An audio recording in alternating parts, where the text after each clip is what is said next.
너를 생각해주면서 하는 말인데 하면서 안녕하세요. 인생 서핑 북클럽의 리드 서퍼 히로입니다. 네, 저희 인생 서핑이라는 북클럽은 마음 챙김 그리고 영성, 도서를 읽고 나누는 그런 북클럽인데요.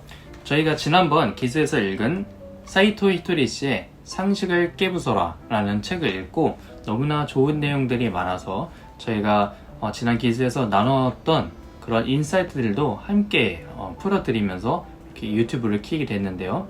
네, 먼저 이 사이토 히토리 씨의 상식을 깨부숴라 라는 이 책을 봤을 때 상식을 깨부숴라는 말은 어떤 말일까 라는 되게 궁금증과 호기심이 있었거든요. 그래서 어떤 상식을 깨부숴라 라고 할까라고 보면은 밑에 부제로 인생을 바꾸는 유쾌한 상식 파괴라고 되어 있습니다. 그래서 인생을 바꾸는 유쾌한 상식 파괴? 그러니까 어떤 상식을 깨부숴라 라는 것은 아직은 모르는 상태인데요. 제가 이 사이토 히토리 씨의 저자에 대해서 아주 간단하게 짚고 넘어가자면은 일본에서 거의 한 10년 동안 최고 고액 납세자, 그러니까 이제 세금을 가장 많이 낸 사람 중 거의 5번째 손가락 안에 계속 10년 동안 들었던 그런 전설적인 분이 사이토 히토리 씨입니다. 그래서 그 사이토 히토리 씨는 어떻게 부를 축적할 수 있었느냐, 이분께서는 자신만의 아이디어로 자신의 사업을 일으키셔서 그 자리까지 올라갈 수 있었다고 합니다. 한국에서는 책을 좋아하시는 분들은 1% 부재의 법칙으로도 알고 계실 거고요. 그리고 가장 최신간인 상식을 깨부숴라 라는 책입니다. 무턱대고 상식을 파괴하는 건 좋지 않습니다. 사랑으로 상식을 파괴해야 비로소 행복을 맛볼 수 있습니다. 네, 그래서 이 문장을 보다시피 사랑이 전반적으로 핵심인 내용을 좀 엿볼 수가 있는데요. 더 나아가서 사랑을 바탕으로 시적절하게 일반적이지 않는 선택을 하는 사람이 사랑의 상식을 파괴한다고 할 수 있습니다 라고 또 이렇게 저자는 얘기하고 있습니다. 핵심 키워드는 사랑이라고 지금 볼 수가 있겠는데요. 그러면 상식을 파괴한다는 것은 어떠한 상식일까 라고 지금 저희가 독서 모임 중에 한번 나눠보았거든요. 그래서 그 나눠본 참여자분들께서 한 분께서 이런 얘기를 해주셨어요. 암묵적인 규칙들이 있어요. 그런 법이나 에티켓들을 본질을 잊고 지키다 보면은, 특히 강제로 배우면서 자라나면 왜 그런 법이나 에티켓을 지켜야 하는지 모르게 됩니다. 그렇게 되면서 억압받고 스트레스 받는 것 같아요. 그러면은 억압된 것들이 엉뚱한 방향으로 표출되어 나오는 것 같습니다. 그런 에티켓이나 법 뒤에는 사랑이 있음이 본질인데 늘 잊지 말아야 할 것 같습니다. 네, 이렇게 참여자께서 나눠주셨는데요. 맞습니다. 저희가 어떤 에티켓이라든지 법, 그 본질 무조건 따르기만 한다면 어느 정도는 스트레스를 받는 것이 저희는 사실인 것 같은데, 그 뒤에 있는 어떠한 본질, 그러니까 사람을 배려하는 것, 그들을 지키기 위한 것, 그런 법들, 본질이 사랑인 것이 베이스인 것을 알게 되면은 아무래도 좀 더 깊은 배려가 가능하게 되는 것 같습니다. 네, 그리고 또 이런 나눔도 해주셨거든요. 네, 제사도 그래요. 저희 장모님이 돌아가셔서 곧 제사가 다가오는데, 이 제사라는 것도 고인을 기리는 날이잖아요. 그래서 저희는 편하게 장모님이 좋아했던 음식, 피자, 치킨 이런 걸 제사상에 올리는데, 그게 또 저희들이 좋아하는 음식이에요. 그래서 제사 같은 행사들이 힘들게 느껴질 수도 있는데, 이런 상식들을 깨고 조금은 편하게 하니까 제사 같은 행사들이 기다려지는 거예요. 그래서 만나고 싶고, 저는 이 경험을 상식을 파괴하는 일이지 않나 생각하게 되었습니다. 네, 제사상을 생각하면은 여러분들은 뭐가 떠오르시나요? 저 같은 경우는 떡도 떠오르고요. 그리고 이제 전도 떠오르고, 네, 고기도 이렇게 떠오르는데, 만약에 거기에 피자나 햄버거 혹은 치킨, 콜라가 올라가 있다고 생각을 해보세요. 좀 살짝 아찔하긴 하지요. 근데 만약에 제 제사상에 제가 좋아하는 초콜릿, 그리고 피자, 그런 것들이 올라가 있다고 하면은 영혼으로서 저도 좀 행복할 것 같긴 해요. 그리고 그런 것들을 준비하는 분들도 행복하다고 하면은 거기서 사랑으로 상식을 파괴하지 않았나 라는 생각이 드는 그런 서퍼님의 나눔이었고요. 다른 서퍼님이 또 이런 얘기를 해주셨어요.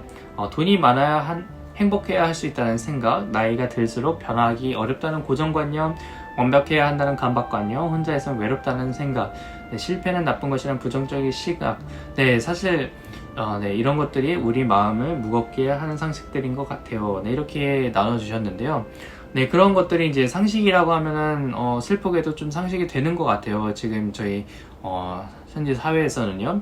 그런데 저희가 참견, 그리고 오지랖, 그리고 잔소리 이런 것들은 저희 혼자 가지고 있으면 혼자서 이런 것들을 마음을 정화시키고 흘러보낼 수가 있을 것 같은데, 만약에 제 주변 사람들 혹은 가족이라든지 지인들이 참견 그리고 오지랖, 잔소리로 들리기 마련이라고 생각이 들어요.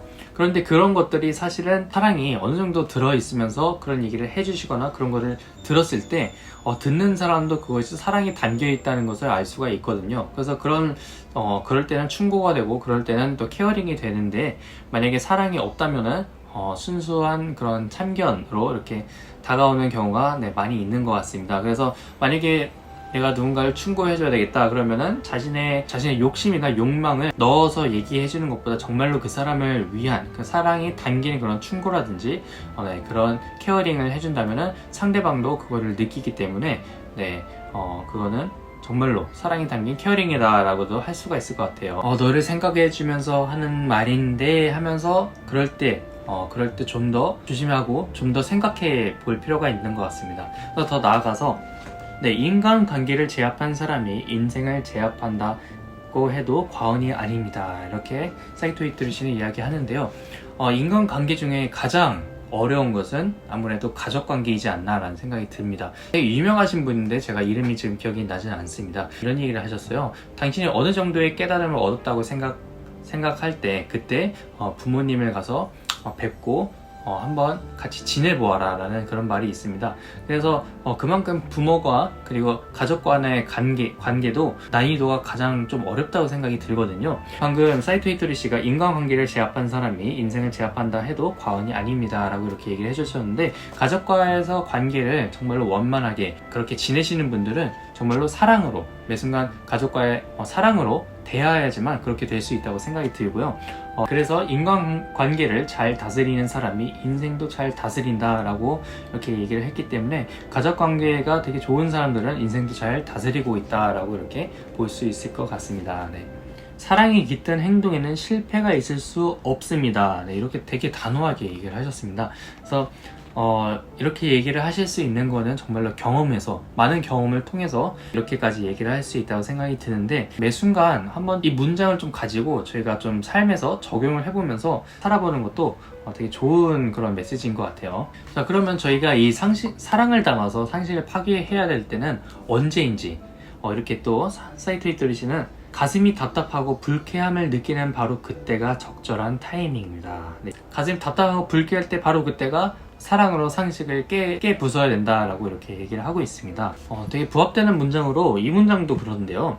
지나치게 친절한 사람은 상대방의 제멋대로 하는 행동을 받아주는 것이 사랑이라고 착각해서 그들의 생트집을 받아주거나 요구를 거절하지 못하곤 합니다. 하지만 그것은 불행의 시작이에요.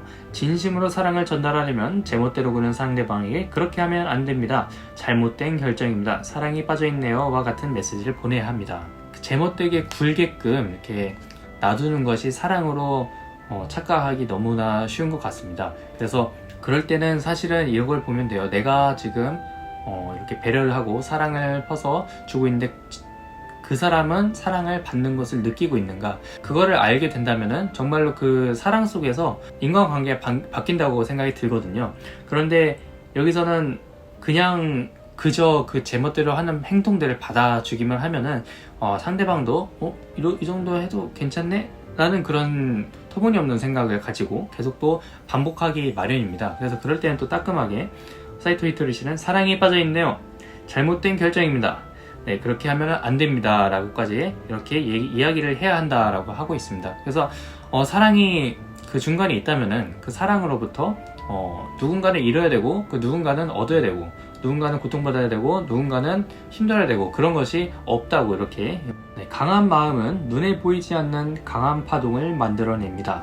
이 강한 파동은 에너지는 상대가 공연한 참견을 할 수 없게 합니다. 공연히 참견하기를 좋아하는 사람은 자기보다 약한 상대나 반론을 하지 못하는 상대에게만 이야기합니다. 자기가 강한 사람에게는 절대로 공연한 참견을 하지 않습니다. 그러니까 뼈 때리는 이야기를 하고 있는 것 같습니다. 이게 무슨 말이냐면요. 나 때는 말이야 라고 이렇게 시작하시는 분들이 있잖아요. 그분들을 저희는 속된 말로 꼰대라고 하는데, 그럼 그 꼰대들의 타겟들은 항상 밑에 있는 분들입니다. 그래서 그런 분들이 정말로 약한 상대에게 반론을 하지 못하는 상대에게만 이렇게 좀 이야기한다라고 할 수가 있겠는데, 사실 좀 야비한 그런 참견이지 않나 라는 생각이 들고요. 해결책까지 주는데요. 다만 사랑으로 살다가 보면 공연히 참견을 하는 사람은 물론이고 싫은 사람도 당신의 주변에서 이상할 정도로 모두 사라지게 됩니다. 네, 이렇게 이야기를 하고 있습니다. 네, 이거는 되게 좀 어려운 것 같아요. 아직은 사랑으로 사는 것도 아직 잘 모르는 것이 사실 현실이기도 해요. 그래서 그 사랑으로 사는 것을 내 매 순간에 사랑으로 살다 보면은 그런 참견하는 사람도 없어지고, 그리고 네, 그런 사람이 다 없어진다고 얘기를 합니다. 한 번쯤 그렇게 사랑으로 살다 보다가 정말 다 없어졌을 때 한번 저희한테 댓글로 얘기해 주시는 것도 되게 재밌을 것 같고요. 네, 그리고 사이토 히토리 씨는 정말로 아까 얘기한 것처럼 네, 거부이시죠. 네, 거부이시면서 되게 어떻게 보면 되게 현실적으로 생각을 하실 것 같은 그런 부자이기도 하지만 사실 부자들은 이런 비밀 하나 정도는 알고 있는 것 같습니다. 바로 이 부분인데요. 사람의 영혼은 몇 번이고 다시 태어납니다. 네, 그러는 사이에 영혼은 배우고 익힌 것들을 분명하게 기억합니다. 경험이 리셋되는 일 없이 다시 태어날 때마다 우리의 영혼은 점점 성장해 갑니다. 이런 것을 전제로 하여 말하면 당신은 지금 사랑으로 사는 것을 알게 되었고 그것을 실천하기 시작하면 다음 생에는 더욱 편하고 수월하게 살 수 있을 것입니다.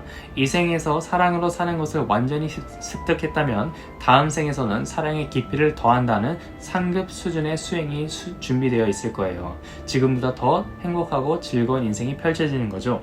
네, 이렇게 생각한다면 이번 생은 이번 생대로 지금 눈앞에 있는 수행에 최선을 다하기만 하면 됩니다. 네, 저희가 사실은 죽고 나서 환생을 한다는 것은 아직은 모르는 일이죠. 저희가 한번 죽어봐야 알 수도 있고요. 그리고 뭐 불교라든지 혹은 그런 종교에서는 그런 것들을 이야기를 하고 있지만 사이토 히토리 씨는 어느 종교도 언급을 하지 않으면서 이런 이야기를 하고 있어요. 여기까지를 완전 믿지 못한다고 하더라도 이렇게 생각을 한다면 지금 생에서는 지금 눈앞에 있는 수행에 최선을 다할 수 있다라고 얘기를 하고 있습니다. 저희 사이토 히토리 씨는 또 이렇게 얘기를 하고 있는데요. 좀 더 직설적으로 말하면 성공하지 못하는 사람에게는 사랑이 결여되어 있습니다. 성공하지 못하는 것은 신께서 하루속히 진정한 사랑을 깨달아라 하는 메시지를 보내는 것인데 이를 눈치채기는커녕 불만으로 가득 차 있습니다. 네, 사랑을 보내고 있지만 뭔가 일이 잘 되지 않는다고 말하는 것이 사실일까요? 자신은 사랑을 보내고 있다고 생각하지만 주위 사람들은 그것을 사랑으로 수용하지 못하는 것이 아닐까요? 아무래도 제대로 검증을 하지 않았겠지요. 애초에 불만이 가득한 사람이 사랑으로 살 수는 없습니다. 사랑과 불만은 상반되는 것이어서 불만스러운 얼굴로 저런 사랑을 전달했는데 왜 성공하지 못하지요? 라고 말하는 것은 모순밖에 되지 않습니다. 네, 이렇게 얘기를 하고 있습니다. 그래서 저희가 왜 이런 얘기를 할까 좀 더 읽어보니 큰 결단을 내려야 하는 경우는 그리 많지 않습니다. 그리고 스스로 결정해야 하는 일은 대부분 작은 일입니다. 인생은 작은 결정의 축적이라고 해도 과언이 아닙니다. 대수롭지 않은 선택이 축적이 되어 결국 인생을 크게 좌우하게 됩니다. 네, 이렇게 얘기를 하시면서 그런 작은 선택들에 사랑으로 아무리 사소한 일이라도 저는 반드시 사랑이 있는 쪽을 선택합니다. 하나하나 사랑에 따르다 보면 결국 성공의 길을 걸어갈 수밖에 없습니다. 라고 이렇게 이야기를 합니다. 네, 그래서 저희가 지금 오늘 하루를 살면서 아무리 작은 그런 커피를 마실까 혹은 아이스크림을 먹을까 네, 그런 것들도 정말로 사랑이 베이스로 돼 있는지 그런 것들 한 번씩 실천해 보면은 그런 작은 선택들이 쌓여서 나중에는 정말로 큰 결과로 다가오는데 결국 성공의 길을 걸을 수밖에 없다고 이렇게 이야기하는 사이토 히토리 씨입니다. 이 책의 전반적인 그런 내용은 그렇습니다. 상식이라는 것을 깨부실 때는 사랑이 꼭 핵심적으로 필요하고 사랑으로 살다 보면은 성공을 하기 마련이고 그리고 모든 이에게 또 행복을 전파할 수 있다. 네, 그리고 이제 마지막으로는 이 부분도 되게 중요한 것 같아요. 그 사랑을 하기 위해서는 나를 먼저 사랑하는 것이 중요하다. 네, 이렇게 이야기를 하면서 사이토 히토리 씨의 상식을 깨부숴라 여기까지고요.